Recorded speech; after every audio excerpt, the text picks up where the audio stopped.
Asking for things is more complicated than you think.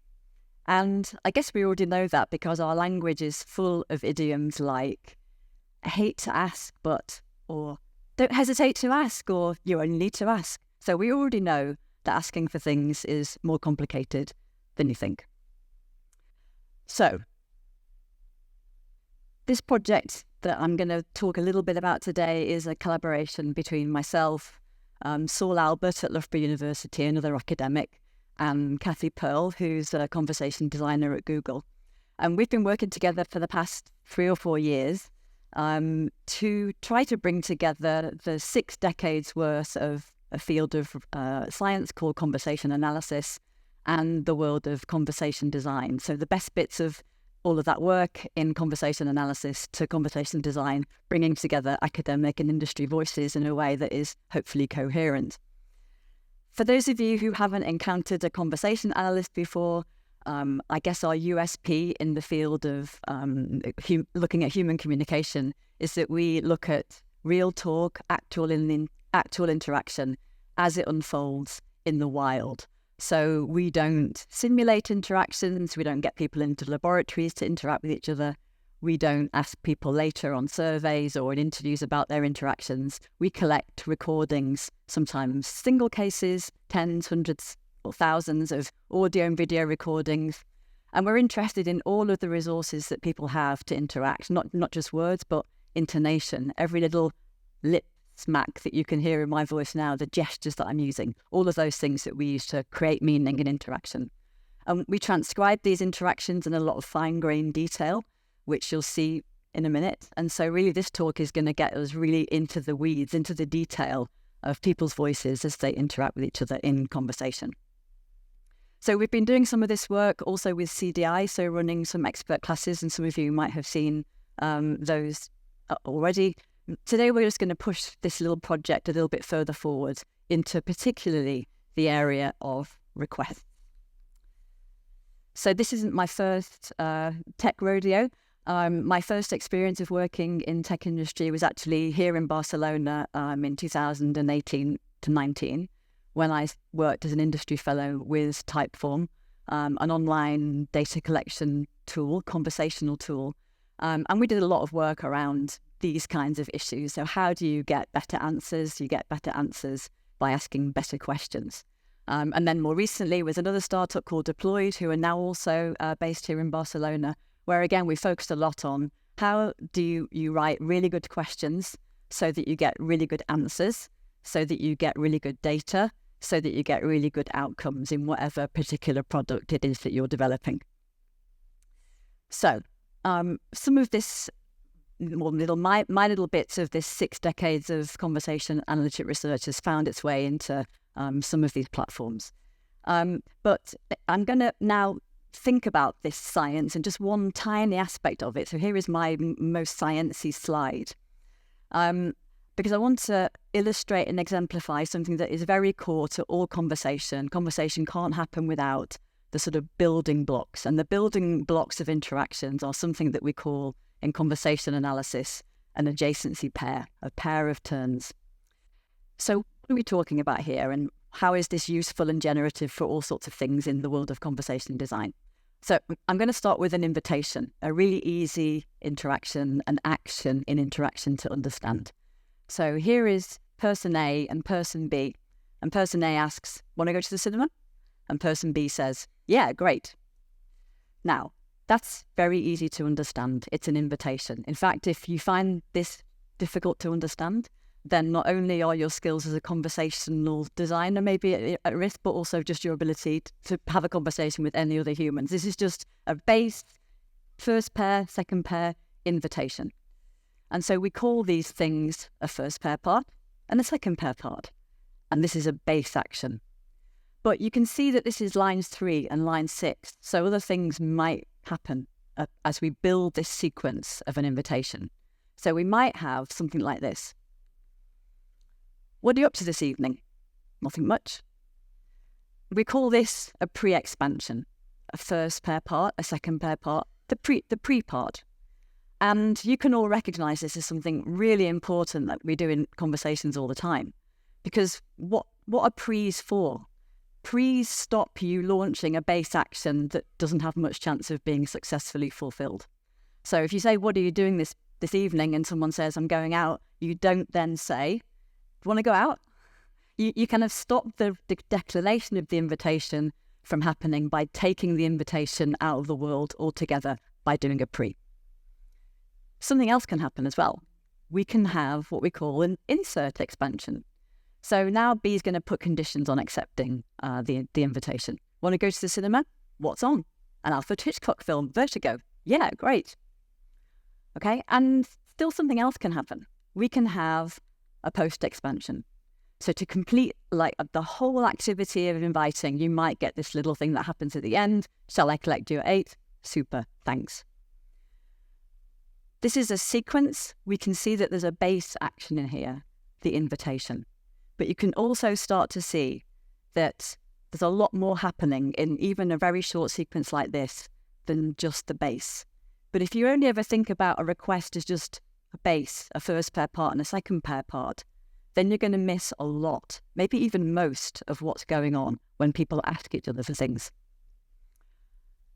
Let's now have a look at some real ones. So I'm going to show you 5 examples of people making requests on the telephone to different organisations. So I'm just going to show you the request.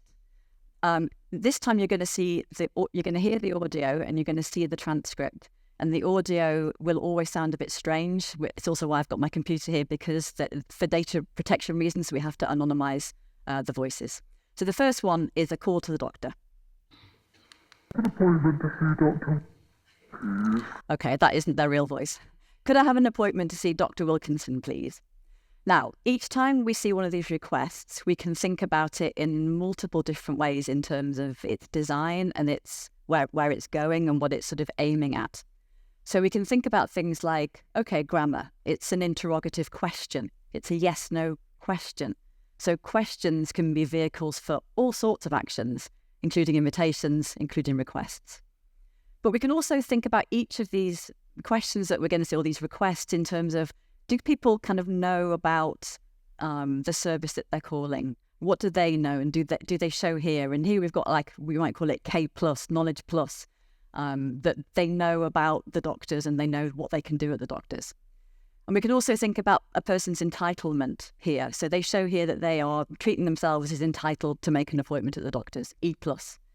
And we can see that the contingency is relevant here, like how urgent is it to have an appointment? And there is some contingency, can I have an appointment, but not as much as the next one. I need to make an appointment as soon as, please. So here we see a different type of grammar. So it's a declarative request, not an interrogative. And we have K+, again, they kind of know what they're doing, they know what they want. But we have entitlement pushed up a bit. I need, and I'm entitled to have this need met here. And contingency is also raised a bit because I need it. I don't just want it. I wouldn't just like it. Let's head over now to the vets. Is it possible to make an appointment for my cat tomorrow for a follow-up? He's had an operation. Okay, so here now we've got a complex clause request, different grammar again. And then we start to see that K is down a little bit. I wonder if it's possible, not totally sure. My entitlement to ask, down a little bit. I'm not entirely sure I can need this. It's not formulated that way. And the contingency is also, down a little bit. So we start to calibrate these things in all sorts of ways. Here's another one. This is calling to book a holiday. I'm trying to, I'm a lady of a certain age and going online gives me a headache. I know what you mean, love. So here we can think, okay, declarative, but there's no request at all, really. It's a pre. We're going back. We're going to do something before we even get to what that base might be. And so here we've got kind of K-, like modality is causing problems of kind of access. And we're not really sure what the contingencies are yet because we don't really know what the request might be. And then finally, I'm going to look at a different service altogether. This is mediation, community mediation.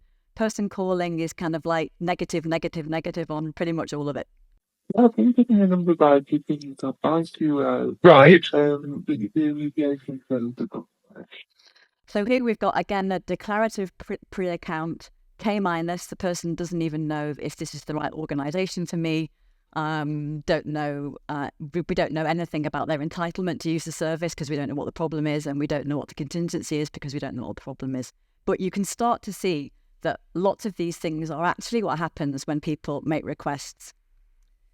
Now, I haven't shown you so far what it is that the service provider is doing to occasion the request. So what is the initiating thing from the organisational side?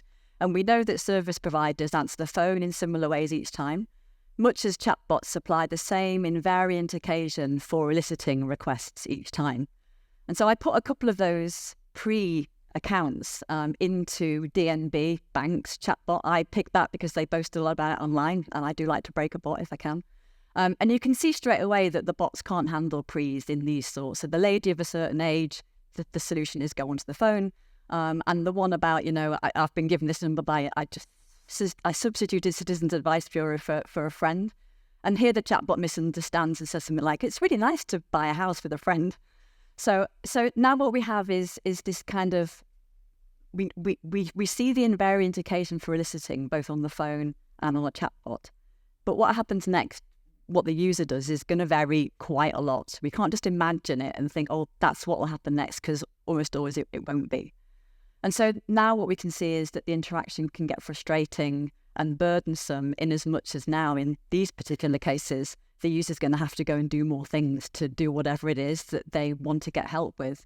And actually, maybe in some of these cases, it's the people with the least sort of knowledge and experience of using technology that are struggling to get past that first stage, and maybe they drop out of the process altogether. Okay, so let's now think about a sort of architecture of requesting. So we've got the invariant occasion for asking that we just saw with the chatbot, but now let's look at one on the telephone.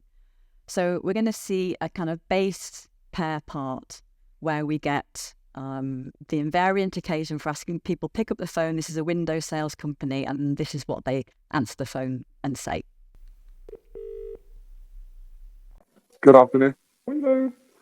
Okay, so through the anonymization, good afternoon, top glazed windows. That's how they answer, unless it's the morning, and then they say good morning, top glazed windows. So there's the sort of summons and the answer of the phone, and now we're going to see the base action from a caller. So here it comes. Hello, love. Hi. Hello. I want to make an appointment with somebody to come out and do a quote on a window. Okay, straightforward, pretty straightforward. They're not always even this straightforward, though, of course. So here's another caller making the start of a yes-no interrogative based request, but as you'll see, kind of gets lost halfway through. I suppose we might imagine that if you're writing this into a chatbot, you fix all of the errors and sort of reformulations that you're going to see in a minute, but I don't know, maybe you don't. Here it comes. Although, could you just tell me roughly how much your basically it's for a rental property, so obviously it's not one I live in, and I just wondered what prices your lean-to started at. Oh, crikey! I think the salesperson speaks for us all. Oh, crikey! Okay, so that's the base, but let's expand that back, sort of first of all into the sort of expansion areas. What might happen before you can get to the base? So we'll see a pre-account where the customer phones up with a pre-expansion question, and then they get the go-ahead that this is the kind of thing that this company can do, and then we get the base action launched. Oh, good afternoon. Do you actually come out and give quotes at all to people? Yeah, we certainly do. Yeah. Yeah, can you do it for me sometime? Okay. Now let's have a look at whether or not people are managing to find the right place at all. Oh, let's start Windows, yeah? It's Windows, that's right. Sorry. Windows. Yeah. Just inquiring, I've seen you on the internet yesterday. Okay, so confirming the right place, and it turns out we are the right place. So now eventually we can get to the base. In the next case, we're not going to get to the base. Oh, hi there. Is that what it is? No, it's Windows. Oh, I've got the wrong company there. Sorry, I thought you did. Apologies. Okay. So again, a lot of things can happen before you get to the base, and sometimes there are reasons why you will never get to the base. So if you're only thinking about the base, then you're also missing all sorts of things that might be happening. People are dropping out in all sorts of ways before you get to the base action that can then be progressed. And now what kind of things might happen afterwards? Now I'm going to show you 4 examples of things, not strictly in a conversational analytic way post-expansions, but these are all existing customers who are nevertheless initiating an interaction to continue the conversation. So the first one is going to be an augmented request. I've got a window, but I need a knocker. Hi there, how you doing? My name's I've had a chat from our stages for Measure Up, and basically want to add a knocker onto the front door. Okay, so an augmented request, something extra to what I've already interacted with you about. So it's a new first, but it's also a continuation. Now we'll see a sort of contingent request where the contingencies of life have to be handled. Hi, I've got an appointment booked tonight at 5 o'clock. For someone to come have a look at some windows and some bipods for me. Why is it? I'm struggling to get back. I'm not going to be able to make it tonight. Okay, and now we'll see 2 examples of burden that is placed on the customer, where you might expect that the customer shouldn't have to do either of these things with the company, that the organisation should be proactively, at least in the first instance, communicating with clients. So here is a communication burden, where the caller is phoning because they're pursuing some information from the company that the company should be proactively supplying and removing that burden, this burden, from the caller, from the customer. Hello, how you doing? I'm just phoning to see when someone's coming around to measure up and collect the deposit. So this person is a customer, they just want someone to come and actually take their money. And they're having to phone to make that happen. And then finally, the burden of a problem or a complaint. Oh, good morning. I wonder if you can help me. We've got some of your double glazed windows. Right. And I've noticed with one of them, there's a dirty great big draft pulling in because it's actually it looks like it's warped. A dirty great big draft. This is why I love studying actual conversation, because humans will always give you words that are just kind of funny. So what does all this look like? And there are more. There's Spencer Hazel, who's going to talk to you tomorrow, another conversation analyst in the room, will tell you that there are lots more things that we could even sort of start to kind of codify and categorize around this request architecture. But what we're seeing is that there's a lot more to requesting than the base. So maybe you can start thinking about, if you haven't thought about these things already in this kind of codified way, is stretching out and thinking of all the things that can happen before the base, inserted into the base, expanded past the base, that nevertheless might be the first thing that people type into a chatbot, because all of these are things that happen first, even though they seem like they're happening in some kind of linear way in a conversation, but they're all things that happen first. So can we actually design for and make sure that each time people put in their first, it actually gets progressed? Okay, so to summarise, one of the reasons that Kathy, Saul and I are doing this work is just by following this whole thing around interdisciplinarity, not just between academics of different disciplines who often don't talk to each other, but also between academia and industry. So if you don't know the words, you can't think the thought, and if you don't know the request architecture and all its components, then you can't design the interaction. At least you can't leverage human communication, the best bits of human communication and how people actually interact with each other to build good systems. But the more you know, the more we know, if you like, about what users typically know already. Do they already know about the service or not? What they don't know, what they want, what they need, what they're wondering about, whether it's urgent or not, whether they're entitled or not. All of those things are relevant, and they're sort of encoded and embedded in the requests that people utter. So we can learn so much from just looking at the 10 or 12 or 15 different ways that people actually design requests. And I'll just leave you with one final thought, which is that sometimes, in fact, often, other actions are vehicles for requests. So requests are built and carried through all sorts of different actions, different grammars and so on. And also sometimes, well, often, the most obvious words that you think might be comprising a request aren't a request. And when I started to look at all of those Windows calls again, just for this presentation, and I've got a lot of these, maybe thousands, but I would say that about a third of them never get to a base. And that's not because people drop out. It's because the customer will phone up with a pre, they'll describe a problem, and they'll never have to make a request because the customer service person just makes an offer in response. So you do the pre, there's never a base, and an offer is just made. So if you don't, so I suppose in the end, asking for things is more complicated than you think, and conversation analysts might have something that is useful to throw into the conversation. So thank you.